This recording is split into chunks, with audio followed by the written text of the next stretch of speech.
untuk mengingatkan seluruh jajaran kejaksaan mulai dari provinsi hingga kabupaten kota agar tidak lagi bermain jual beli hukum.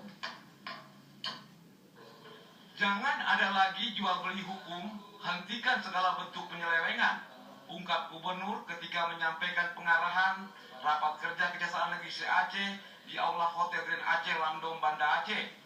Gubernur mengajak seluruh jaksa untuk menjalankan tugas secara profesional, menjunjung tinggi etika, dan memiliki pengetahuan dan keterampilan yang tinggi.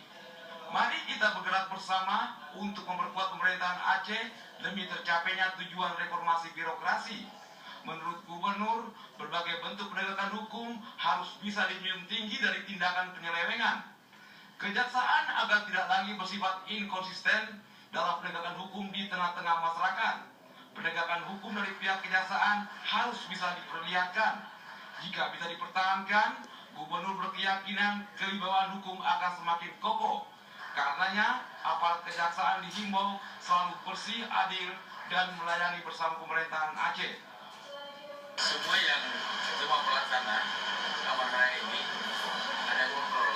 Kalau kontrol dari luar itu agak susah. Kalau kontrol di dalam pasti dapat itu. Ada kurang pasti kenal. Saya nggak mau apa yang kau ucapkan nggak pelaksana. Kau ucapkan pemerintahan yang bersih harus bersih. Yang adil harus adil. Yang melayani harus melayani.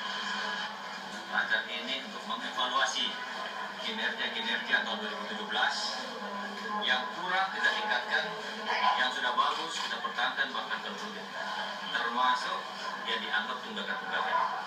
Inilah kita akan kita evaluasi semuanya apa yang menjadi hambatan, kendala, dan bagaimana solusi terbaiknya. Inilah kita lakukan. Terakhir, kata Gubernur akan meminta pihak kejaksaan untuk membantu mengawasi jalannya pemerintahan Aceh yang baik dan bersih. Tim Liputan TVRI melaporkan.